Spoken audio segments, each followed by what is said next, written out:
But there's always been some kind of guardrails on it, right? The courts has stepped in 2010, 2011, that redistricting, the courts had stepped in. This time, I mean, the Pennsylvania Supreme Court didn't step in because they actually drew the maps. They appointed Chancellor Norberg, who, in his infinite wisdom, drew these maps, right, and really caused the chaos that we right now have in the Pennsylvania State House. Welcome to Talking with Doyle, the podcast that gets State Representative Doyle Heffley talking. Doyle, we have a little bit of a different feel here in the podcast studio today. We are joined by a guest, Mike Heckman. Why don't you explain why Mike is here today? Because I wasn't on the last podcast where we brought in Mike.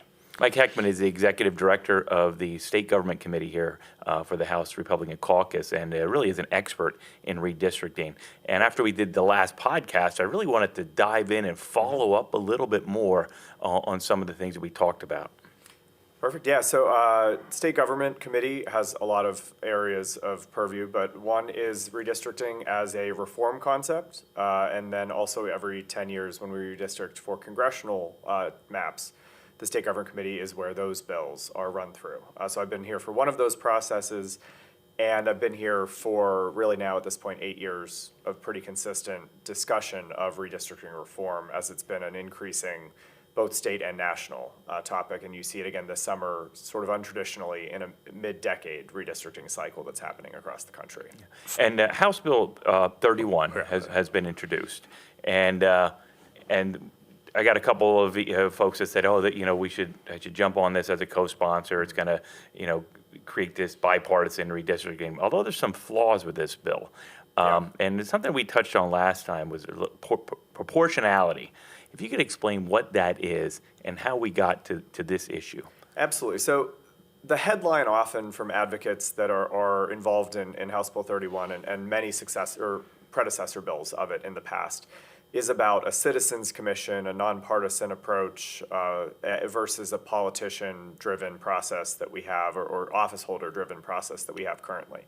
That's a change that's happened in a lot of states nationwide.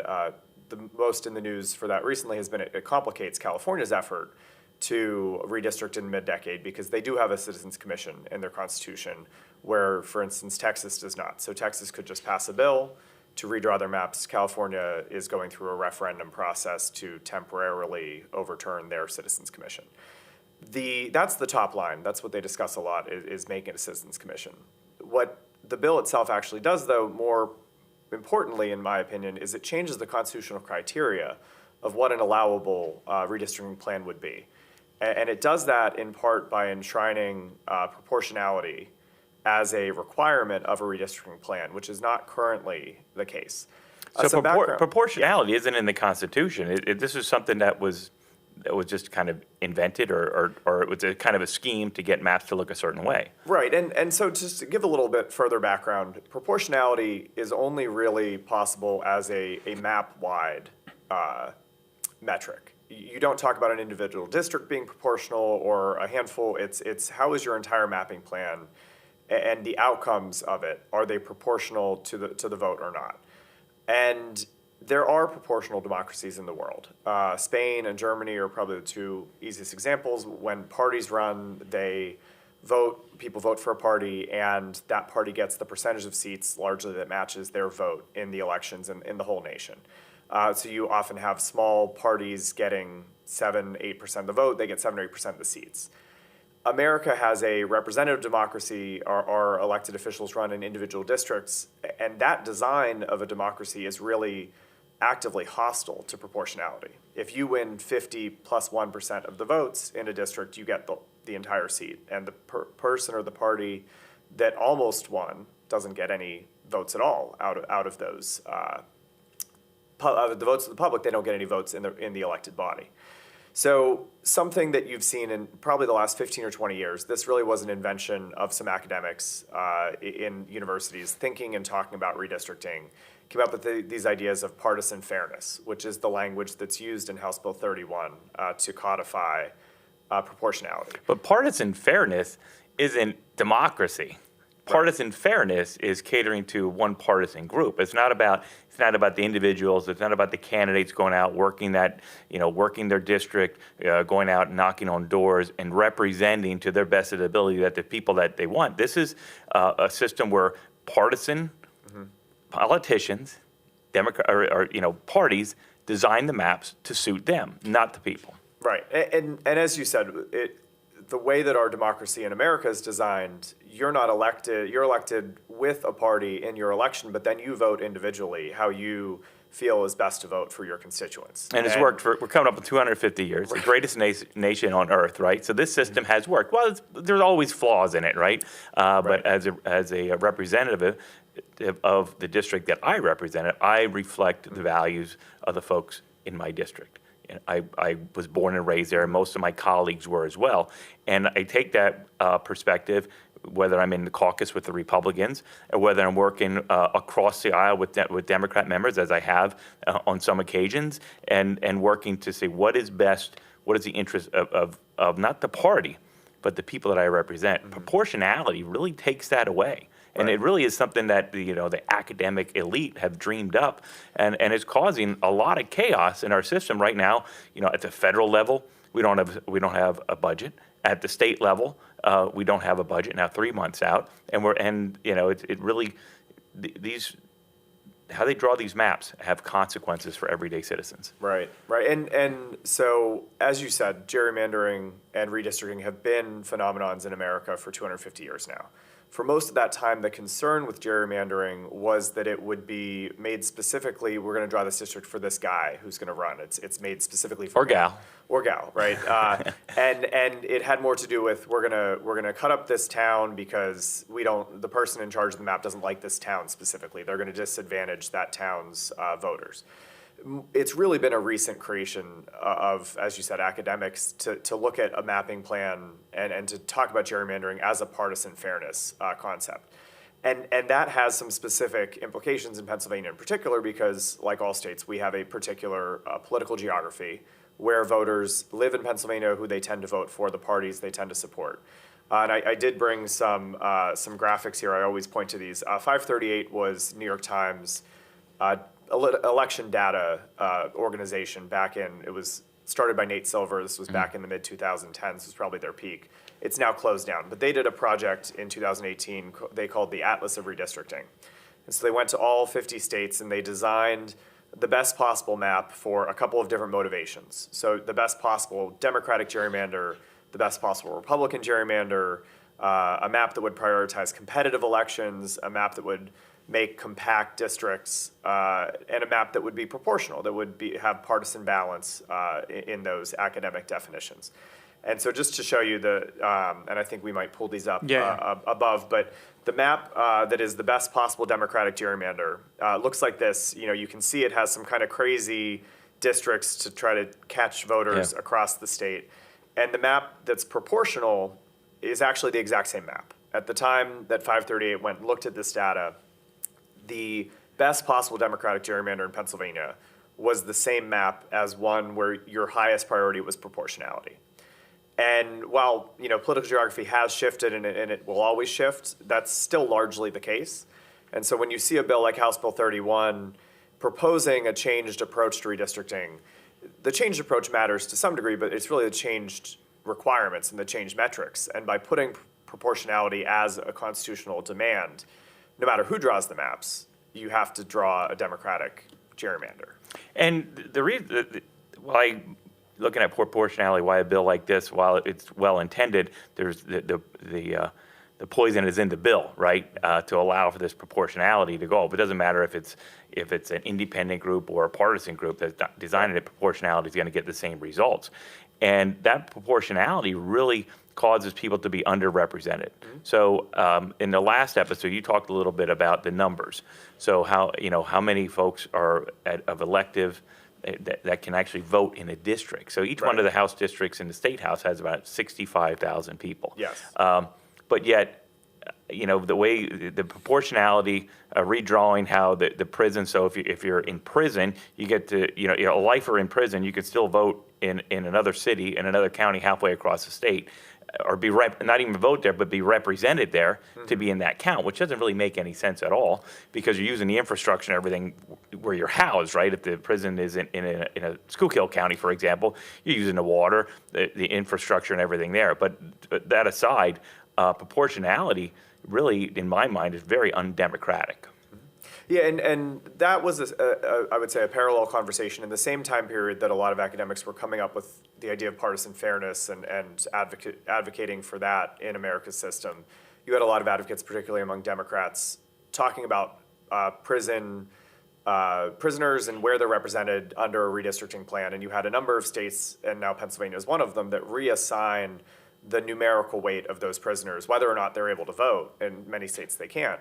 But reassigning them to their home district for representative purposes as you draw them out. And what they did was they just put more people in certain districts, so they put more, created more House seats in certain areas. Right. And to be fair, that is also, as big of a conversation as that's been in the Democratic Party, it's not a large number of people. No. Because there just aren't that many people in prison. In comparison, there are a lot of non-eligible voters out there, whether they are non-citizens or under the age of 18. So there's a census data point called citizen voting age population, and it deviates quite heavily from the total population of some of the districts in Pennsylvania. If the data, I didn't have it in front of me today, but from last time, there are House seats with about half as many citizen voting age residents as some other House seats, or as the general average. That's not something that was the case 60 or 70 years ago when we started drawing modern districts and modern redistricting. That's a new phenomenon, and I think I mentioned one of the changes, that change at the time in the 60s and 70s to modern redistricting, that arose because there had been a large discrepancy in the representation of cities versus rural areas, as many Americans in the first half of the 20th century moved to cities.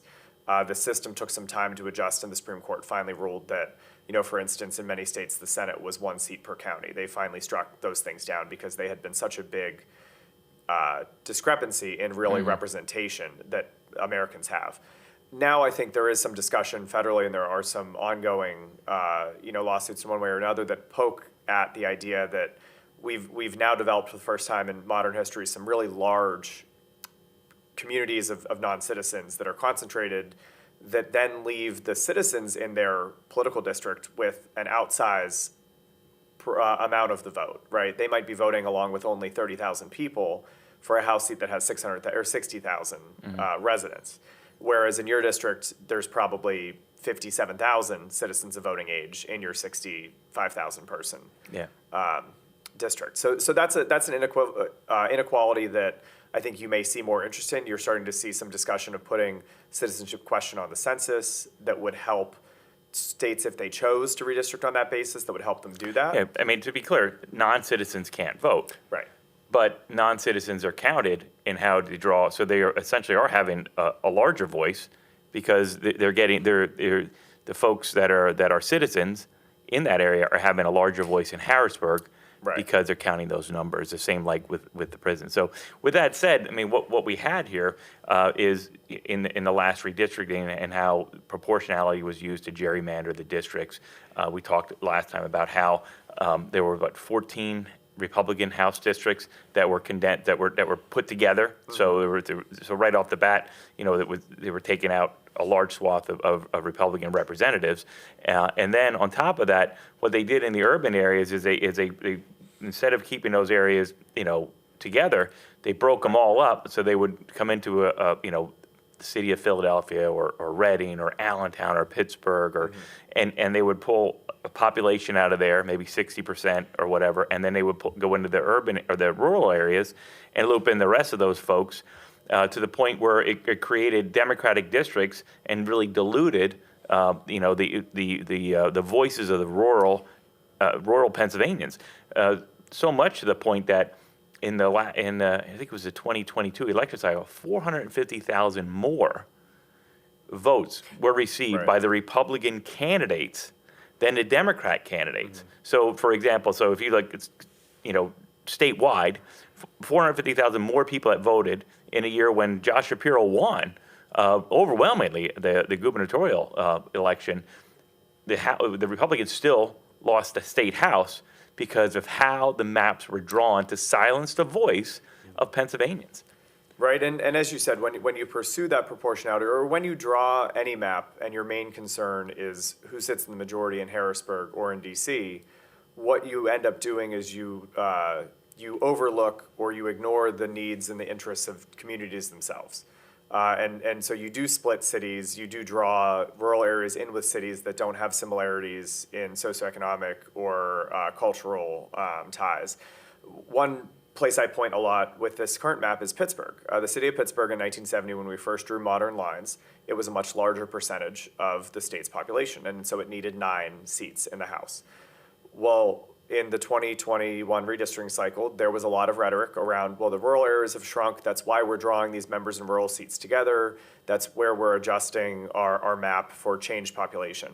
Really, 4 of the 10 fastest shrinking districts in the state with the smallest population in that time period were Democratic held seats in the city of Pittsburgh. And the city of Pittsburgh now, with just around 300,000 people, it doesn't even need 5 full seats in the city. Well, after that process, there are still 9 seats that include part of the city of Pittsburgh. And the fastest growing areas of that region are generally more Republican-leaning areas that were represented by Republican members of the House in 2020.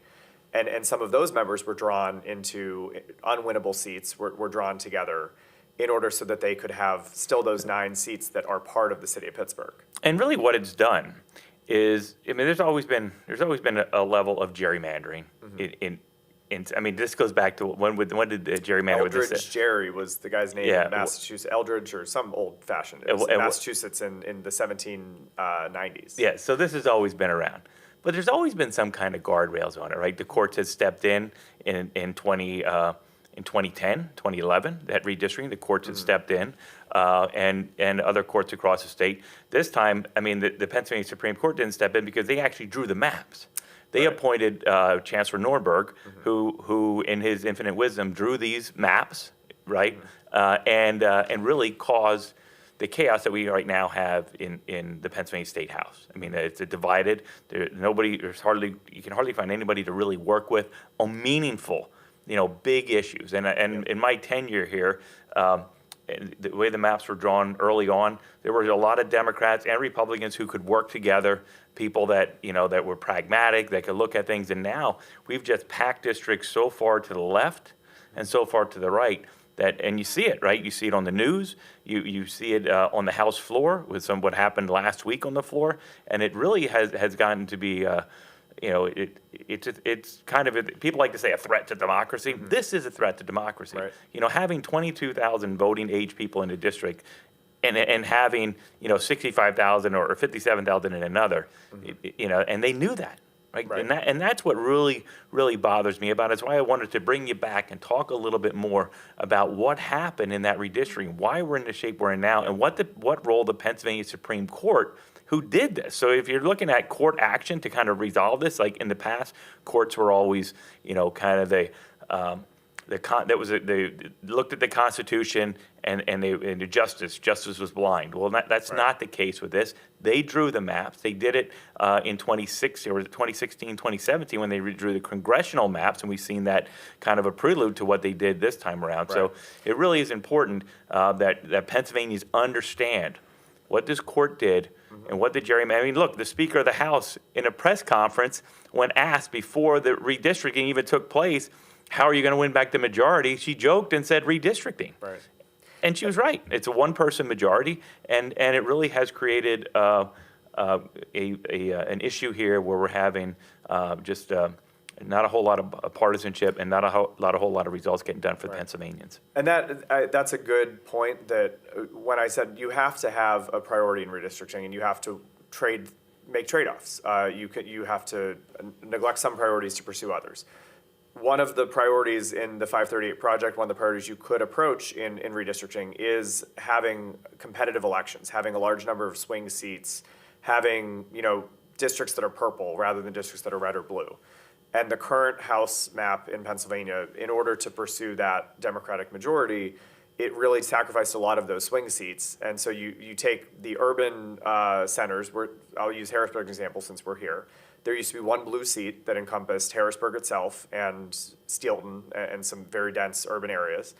And then there were 3, 4, 5 very swingable true purple seats in the East and West Shore suburbs. And now there are 3 very blue seats that are either in Harrisburg or right outside of it.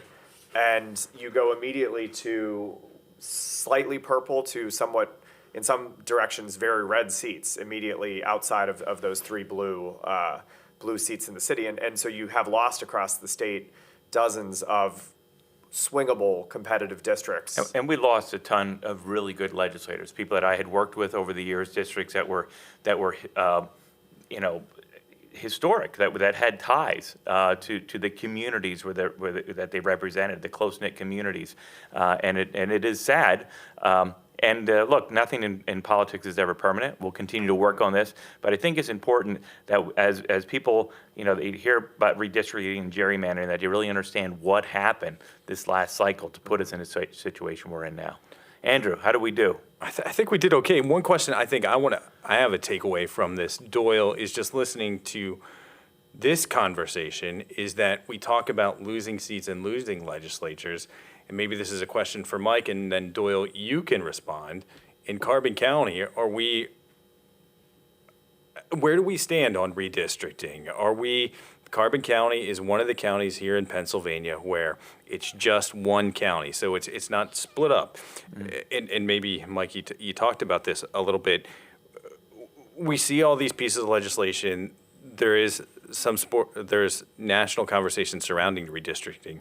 Where does this impact specifically for Doyle, Carbon County? Yeah, so I mean, in the current maps, as you said, it's a county that's fortunate to be whole in its representation. I think as political coalitions have shifted recently, and as you look in future decades, a concern about proportionality, given where Carbon County is, its current politics and its geography in Pennsylvania. You're right near the Lehigh Valley that's growing, in the southeast that is growing, and as some map makers may look to draw a more proportional map, instead of being kept whole, it may be a target to grab some more votes to pull them into a bluer district. And it was in the past. I mean, so we had in the previous cycle, actually the population was a little bit higher. We had to lose one borough. We were fortunate in getting that borough back to keep it whole again. But with that, if you look at U.S. Congress, I mean, it was cut in half by the courts. They cut the district in half and really lessened the voice of Carbon County. Keeping Carbon County full has always been all in one district, whether it be congressional or House, has been key, because at 65,000 people, if you start dividing that up, there'll be no voice, right? There'll be no voice for strictly Carbon County, and and I look at that and I feel, as hard as I work for the district and the folks that I represent, I know there are a lot of folks that did that in those districts, and those districts were diluted and gone for no other reason than this, partisan gerrymandering under the guise of proportionality, and a lot of people in this Commonwealth. And you think about it. So what is the importance of it? Whether it be your highways, your bridges, your roads, school districts, somebody, that voice to fight for them, and that's why it's so key. But we are running up against the clock. We do have somebody else that's going to be coming in and trying to utilize our studio. Yeah, we'll have to make sure that we take down the Talkin with Doyle signs off the brick walls. So But Mike, thank you so much for coming in here. Your wealth of knowledge, and we might even elaborate on this a little bit. And thank the viewers for tuning in. Anytime. Yeah, and of course, as always, this has been a Talking with Doyle podcast. We'd love to hear your thoughts on the subject, so you can leave them in the comments below to keep the conversation going.